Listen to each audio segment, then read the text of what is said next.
Hey guys, this is Naman Mittal welcoming you all to Cracked Nuts, an initiative of Prep Nuts. Today we shall be cracking all the important information of Atmanirbhar Bharat Abhiyan, that is the fiscal stimulus package 2.0 recently announced by the government of India. इस video में हम की details देखेंगे announcements की और उसका analysis भी provide करेंगे. So respecting the time, let's begin this video. Before coming to the topic, मैं आपको बताना चाहता हूं कि प्रेप नट्स का एक डेली न्यूज नट्स इनिशिएटिव है जिसमें on daily basis we try to deliver you all the essential news that you must read. और हमारा कवरेज रेस्ट्रिक्टेड नहीं है कि सोर्स से. We include articles from the Hindu, Indian Express and PIB as well. और daily news nuts का objective ये है कि आप लोग खुद से सीख पाए कि कौन सी न्यूज पढ़नी चाहिए, उसे कैसे पढ़ना चाहिए एंड द मोस्ट इंपॉर्टेंट उसे यूज कैसे करना चाहिए. और डेली न्यूज नट्स का एम्फोसिस रहता है एप्लीकेशन पार्ट पे कि आपको यूज कैसे करना है वो न्यूज अपने एग्जामिनेशन में. So please subscribe to our channel and do look forward for the daily news nuts which we give on daily basis. Coming on to the today's topic now with respect to the amount that is 1.7 trillion rupees जो उसमें दिया गया था और वो 1% GDP के equivalent था. तो एक्सपर्ट्स का ये कहना था कि जो अमाउंट है वो near about 5% of the GDP at least होना चाहिए. तो प्राइम मिनिस्टर ऑफ इंडिया ने अनाउंस किया था आत्मनिर्भर भारत अभियान, जिसमें 20 लाख रुपीस का इन्फ्यूजन की बात करी गई थी इंडियन इकोनॉमी में to fight the covid pandemic and to arrest the economic slowdown. But उस अनाउंसमेंट में की डिटेल्स नहीं बताई थी कि वो पैसा कहां लगाया जाएगा, कैसे लगाया जाएगा. और वो की details recently finance minister of India ने फाइनली अनाउंस कर दी हैं. तो आत्मनिर्भर भारत अभियान में जो 20 लाख करोड़ की बात करी गई है उसमें एक कैच है एंड दैट इज कि it includes the previous fiscal stimulus package as well and the measures taken by the RBI till now to improve the liquidity in Indian economy, जिसमें वेज एंड मींस एडवांसेस के regarding जो initiative लिए गए थे वो भी included है और जो ओपन मार्केट ऑपरेशंस आरबीआई ने करे हैं वो भी इसमें इंक्लूडेड है. तो जो इफेक्टिव वैल्यू है इस पैकेज की excluding these two things is near about 12 to 13 lakh crore according to the experts and not 20 lakh crore. Finance minister ने की डिटेल्स अनाउंस करने के बाद ये नहीं डिस्क्लोज किया है कि जो अमाउंट है वो आएगा कहां से. तो ये बातें हम later part of the video में डिस्कस करेंगे, but let us see in brief the key announcements of the package that is the Atmanirbhar Bharat Abhiyan. So this package has tried to cater to the small businesses, employees and taxpayers, infrastructure sector and the financial sector. तो salaried workers और taxpayers के regarding जो इस announcement में mentioned है वो हम briefly देख लेते हैं. And the first is the extension of the deadline of income tax returns, जो कि अब नवंबर कर दी गई है. तो income tax returns extend करने से लोगों के हाथ में पैसा कुछ टाइम तक और रहेगा. The second is the reduction in the TDS and TCS, that is tax deduction at source and tax collection at source. तो उसको reduce कर दिया है by 25%. तो अगेन जो पैसा बचेगा वो लोग कंजम्पशन नीड्स में यूज कर सकते हैं. And the third is with respect to the PF payments that have been reduced from 12% to 10% for the next 3 months. So this is how the announcement caters to the salaried workers and taxpayers. Now coming on to the NBFCs where the emphasis has been laid more. तो NBFCs में credit guarantee scheme announce करी गई है जिसमें 30,000 crore rupees का investment करेगी government. और NBFCs के डेट पेपर पे जिनके थ्रू NBFCs फाइनेंशियल मोबिलाइजेशन करते हैं from the mutual funds and the banks, उन डेट पेपर्स को और कमर्शियल पेपर्स को गवर्नमेंट 100% क्रेडिट गारंटी देगी. So this will ensure easy flow of liquidity to the NBFC sector. NBFC sector अभी तक liquidity crunch face कर रहा था आफ्टर द आईएलएफएस स्कैम. और म्यूचुअल फंड्स एंड बैंक्स जो एनबीएफसीज को लेंड करते हैं they were reluctant to offer further lending to the NBFC sector. तो एनबीएफसी सेक्टर में लिक्विडिटी क्राइसिस आ गया था और वो अब इस क्रेडिट गारंटी स्कीम के थ्रू रिजॉल्व करने की कोशिश करी गई है. The second announcement with respect to the NBFC sector is the partial credit guarantee scheme. तो पार्शियल क्रेडिट गारंटी स्कीम में government will bear near about 20% of the losses. So this is different from the first announcement. First announcement में 100% credit guarantee announce करी है government ने, but second case में partial है और सिर्फ 20% लॉसेस सेंटर बेयर करेगी. तो ये क्लियर है जो NBFCs financially and fundamentally sound है उनको 100% क्रेडिट गारंटी दी जाएगी और जो एनबीएफसीज ऑलरेडी फंबल कर रही हैं उनको पार्शियल क्रेडिट गारंटी ऑफर करी जाएगी. Then there is also an announcement with respect to the infrastructure sector and that is with respect to the power sector, जिसमें पावर पीएसयूज को ये कहा गया है कि वो 90,000 करोड़ रुपीस लेंड करेंगी stressed state distribution company companies को, but the biggest beneficiary of the entire announcement is the MSME sector. तो एमएसएमई सेक्टर के रिगार्डिंग जो भी अनाउंसमेंट्स हैं वो अब हम देख लेते हैं। Before coming on to the key details of the announcement mentioned for the MSME sector, will try to run a fact check on the MSME sector. तो इस फैक्ट चेक से हमें समझ में आ जाएगा कि एमएसएमई सेक्टर का इंडियन इकोनॉमी में क्या सिग्निफिकेंस है और ये जो एम्फोसिस अनाउंसमेंट ने एमएसएमई सेक्टर को दिया है वो क्यों दिया है। Also the concerns and suggestions that will discuss in the later part of the video with respect to the MSME package, वो हमें बहुत इजीली समझ में आएगा अगर हमें एमएसएमई सेक्टर से रिलेटेड कुछ की डेटा पता हो। तो इंडिया में नियर अबाउट 6 करोड़ एमएसएमईज हैं और 50% of them are situated in the rural area. MSME sector near about 11 crore people को एम्प्लॉय करता है और इसमें से 55% एम्प्लॉयमेंट जो है वो अर्बन एमएसएमईज करती हैं। And the next fact that may surprise some of you is that 99.5% MSMEs are micro in nature, मतलब जो स्मॉल और मीडियम एंटरप्राइजेस होती हैं वो इंडिया में सिर्फ 0.5% है, बाकी सब माइक्रो हैं। अब एमएसएमई सेक्टर का इंडियन इकोनॉमी में कंट्रीब्यूशन देखते हैं। तो एमएसएमई इंडियन मैन्युफैक्चरिंग आउटपुट में 45% कंट्रीब्यूट करती हैं। दैट मीन्स इंडिया का जो टोटल मैन्युफैक्चरिंग है उसमें से 45% एमएसएमई सेक्टर के थ्रू आता है। Second is with respect to exports, यहाँ पे एमएसएमई का कंट्रीब्यूशन 40% है और इंडिया के जीडीपी में 30% कंट्रीब्यूशन एमएसएमई का है। So MSME is highly significant for the Indian economy and that is clear from these facts. So the first major announcement and the most important announcement made for the MSME sector is credit guarantee of 3 lakh crores. तो जो भी MSMEs standard है, मतलब जो function कर रही थी before the COVID pandemic और लॉकडाउन के कारण जिनकी functioning बंद हो गई है, उनको 3 लाख करोड़ की इमरजेंसी क्रेडिट लाइन प्रोवाइड करी जाएगी जिसमें 100% क्रेडिट गारंटी सेंटर बेयर करेगी। मतलब जो भी वेल फंक्शनिंग एमएसएमईज हैं अगर वो बैंक से लोन लेती हैं तो उस लोन की गारंटी सेंटर की होगी। तो इसकी जो फर्दर फाइनल डिटेल्स हैं दैट आर कि एमएसएमई जिनके पास ऑलरेडी 25 करोड़ का लोन है और जिनका टर्नओवर 100 करोड़ से कम है उन्हीं को ये लोन अवेलेबल होगा और ये लोन 4 साल के लिए मिलेगा with the moratorium period of 12 months. मतलब लोन लेने के 1 साल बाद तक ईएमआई की टेंशन नहीं लेनी है, ईएमआई नहीं देनी है। और जो लास्ट कंडीशन अटैच्ड है with this loan it is कि ये लोन 31 अक्टूबर 2020 से पहले अवेल करना पड़ेगा। तो इससे रिगार्डिंग हम कुछ FAQs देख लेते हैं तो हमें ये बहुत इजीली समझ में आएगा। द फर्स्ट इज कि क्रेडिट गारंटी होता क्या है। तो जैसे कि मैंने आपको बताया कि अगर कोई भी एमएसएमई किसी बैंक से लोन लेती है, सपोज 50 करोड़ का लोन लिया और वो डिफॉल्ट हो गई, वो नहीं पे कर पाई, तो 100% अमाउंट दैट इज पूरा 50 करोड़ रुपए सेंटर बैंक को पे बैक करेगा और जिस एमएसएमई ने वो लोन लिया था उस पर इसका कोई फर्क नहीं पड़ेगा। सेकेंड इज कि ये 3 लाख करोड़ का फिगर कहां से आया। तो अकॉर्डिंग टू दी एस्टिमेट्स जो आउटस्टैंडिंग लोन है एमएसएमईज का वो near about 16 to 18 lakh crore का है और उसमें से 80% जो लोन है वो वर्किंग कैपिटल लोन है।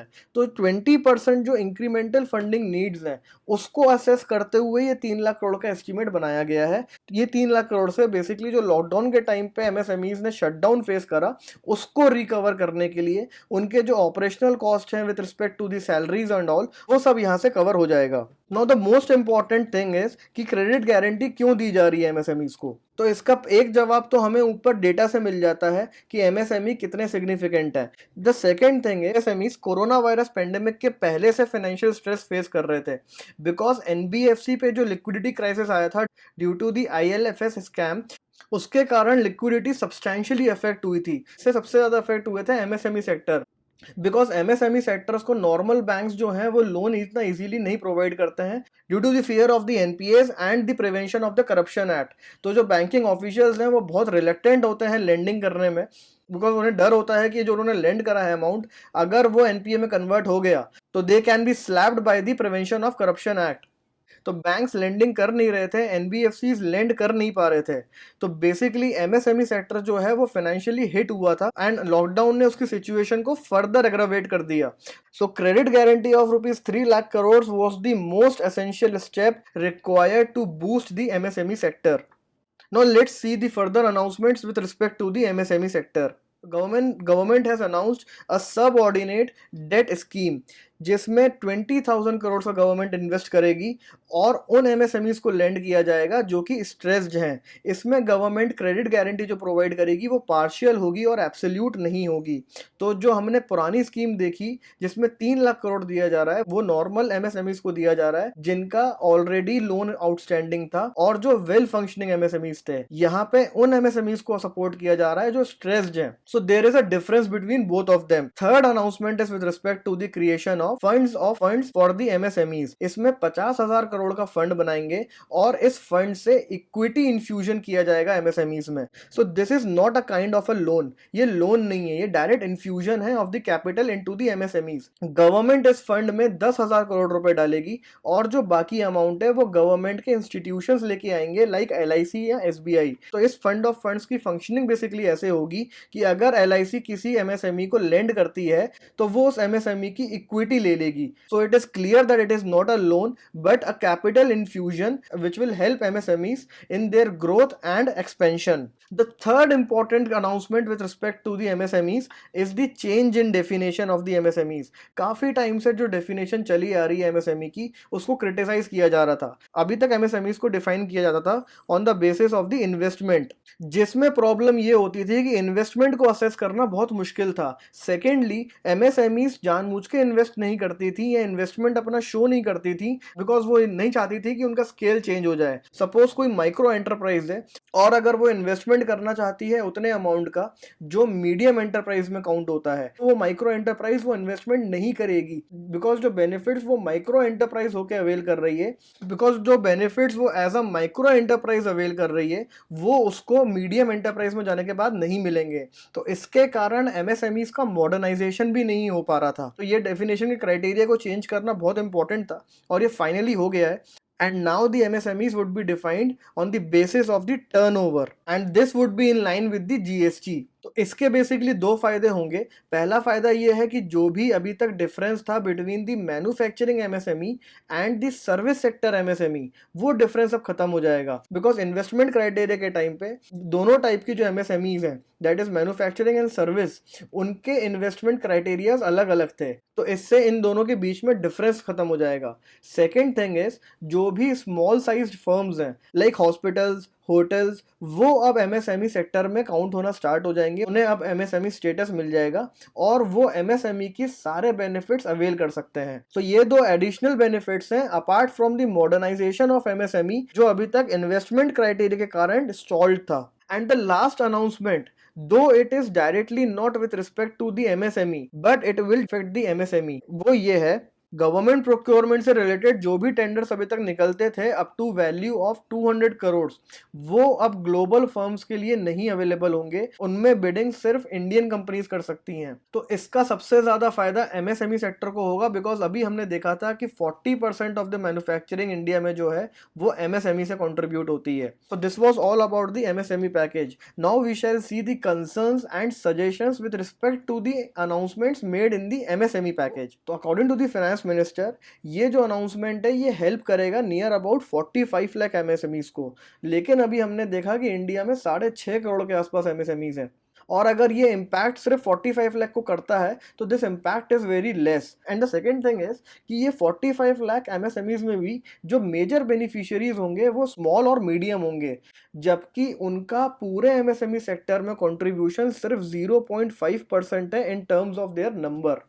तो जो माइक्रो एंटरप्राइजेज हैं जो मोस्टली रूरल इंडिया में हैं उनको ज्यादा बेनिफिट नहीं देखने को मिलेगा इस पैकेज से। The second concern is with respect to the credit culture, क्योंकि गवर्नमेंट ने 100% क्रेडिट गारंटी प्रोवाइड कर दी है लोन्स पे, तो ना बोरोवर प्रेशर फील करेगा और ना ही लेंडर प्रेशर फील करेगा। तो ultimately it can result into NPS because borrower को अश्योरेंस मिल गया है कि उस पे कोई भी लायबिलिटी नहीं आएगी और बैंक्स को गारंटी मिल गई है जो उन्हें चाहिए होती है अपना लोन सेटल करने के लिए। तो ये थोड़ा सा और बेटर हो सकता था कि इसे 100% ना करके 80-20 कर दिया जाता बिकॉज उस केस में बोरोवर्स और लेंडर्स दोनों पे परफॉर्म करने का प्रेशर होता। Next concern is with regards to the financial reach of the formal banking system.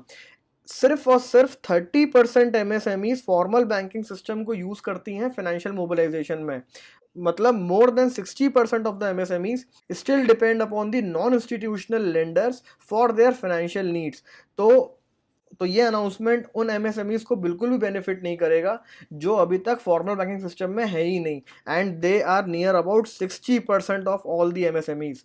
Because जो क्रेडिट गारंटी स्कीम प्रोवाइड करी गई है 3 लाख करोड़ की, उसमें कंडीशन मेंशन्ड है कि आउटस्टैंडिंग लोन 25 करोड़ का होना चाहिए, और 25 करोड़ का आउटस्टैंडिंग लोन जो है वो ऑब्वियस है कि इन 30% में से ही होगा, ये 60% तो ऑटोमेटिकली आउट है। And the last concern is with respect to the NPS.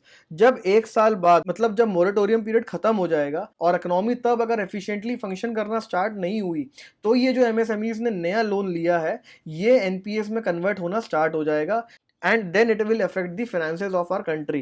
So now let us form a final opinion about the announcement that has been announced by the government of India. The entire announcement can be divided into three things. The first is with respect to the MSMEs, second is with respect to the NBFCs, and third is with respect to the others, जिसमें infrastructure sector आता है, individual tax payers आते हैं, professionals आते हैं। तो इस package का सबसे ज्यादा एम्फेसिस और सबसे ज्यादा इम्पैक्ट जो होने वाला है वो एमएसएमई सेक्टर और एनबीएफसी सेक्टर पे होने वाला है, और जो अभी तक लॉक जैम लिक्विडिटी क्राइसिस से रिलेटेड था वो डेफिनेटली ईज आउट हो जाएगा। जो कंसर्न्स रेज करी गई हैं with regards to this package are related to the migrants and public spending. It has been said कि पूरे पैकेज में माइग्रेंट से रिलेटेड कुछ भी बात नहीं करी गई है, एंड सिमिलरली पब्लिक स्पेंडिंग जिसमें direct cash transfers, distribution of essential commodities and grains, ये सब आता है, उससे रिगार्डिंग भी इस पैकेज में कुछ भी बात नहीं करी गई है। तो ये दोनों क्रिटिसिज्म जो इस पैकेज के हैं they are valid, but they are valid to an extent, because इस पूरे पैकेज की अगर वैल्यू निकाली जाए तो it is near about 6 to 7 lakhs, जबकि फिस्कल स्टिमुलस पैकेज जो कि आत्मनिर्भर भारत अभियान के अंडर अनाउंस हुआ है वो 20 lakhs है। सो डेफिनेटली नेक्स्ट अनाउंसमेंट आएगा और हो सकता है कि उसमें माइग्रेंट से रिलेटेड और पब्लिक स्पेंडिंग से रिलेटेड डायरेक्ट मेजर्स हों। And the second thing is कि एमएसएमईज और एनबीएफसीज को बूस्ट करने से इनडायरेक्टली पब्लिक स्पेंडिंग भी इंक्रीज होगी और माइग्रेंट्स को भी हेल्प मिलेगी, बिकॉज अगर एमएसएमईज फंक्शन करेंगे तो एग्रीकल्चर का जो आउटपुट है वो प्रोसेस होना स्टार्ट हो जाएगा और एग्रीकल्चर सेक्टर को बेटर प्राइसेस फेच होंगे, तो डेफिनेटली लोगों के हाथ में पैसा आएगा और उनकी कंजम्पशन बढ़ेगा, तो पब्लिक स्पेंडिंग वहां से भी एड्रेस होती है। सेकेंडली, जब एमएसएमईज रन करना स्टार्ट करेंगी तो एम्प्लॉयमेंट नीड्स जनरेट होंगी, and migrants then can look forward for the employment under those MSMEs. So again through the disbursal of wages, consumption enhance होगा और public spending again picture में आएगी. So these two criticisms are not completely valid because of the reasons as have been stated just now. And the last point before we conclude this video would be with respect to the point that was mentioned in the first slide, जहाँ पे finance minister ने ये जवाब नहीं दिया कि ये finances आएंगे कहाँ से जो यहाँ पे government देने की बात कर रही है। वो डिटेल्स डेफिनेटली जब गवर्नमेंट अनाउंस करेगा so we will update that in our coming videos, but the thing that is to be understood out here is कि गवर्नमेंट ने ये जो अनाउंसमेंट किया है these are all just the headline figures, ये actual disbursal amount नहीं है। Government ने अभी कोई पैसा किसी को दिया नहीं है। गवर्नमेंट ने अगर बोला है कि हम 3 लाख रुपए खर्च करेंगे फॉर द क्रेडिट गारंटी, तो हो सकता है कि 3 लाख पूरा खर्च ना हो, that is the maximum limit that the government has given, because हो सकता है कि एमएसएमई पूरा अमाउंट नहीं यूज कर पाए या बैंक्स पूरा लेंड ना करें, बिकॉज ऐसा पास्ट में भी देखा गया है कि फाइनेंशियल ट्रांसमिशन या लिक्विडिटी ट्रांसमिशन कंप्लीट नहीं होता है, वो हमेशा पार्शियली होता है। तो जो गवर्नमेंट ने फिगर्स यहाँ पे बताए हैं वो पूरे फिगर्स एक्चुअल नहीं है, they are just the headline figures, and the fiscal burden that the government is gonna face will come next year, और तब हम ये एक्सपेक्ट करते हैं कि सिचुएशन नॉर्मलाइज हो चुकी होगी, इकोनॉमी फंक्शन कर रही होगी एफिशिएंटली, और इसीलिए जो फिस्कल बर्डन अभी हम एस्टिमेट कर रहे हैं, कैलकुलेट कर रहे हैं, वो शायद तब उतना ना आए। So that was all with regards to the fiscal stimulus package 2.0, और जब भी सेकेंड ट्रांche रिलीज होगा by the government of India, will study that as well. Hope we have cracked first tranche of the government's fiscal stimulus package rightly. Please check out our daily news nuts. We expect you to post your comments, queries, suggestions in the comment section below. Keep learning, guys. Thank you.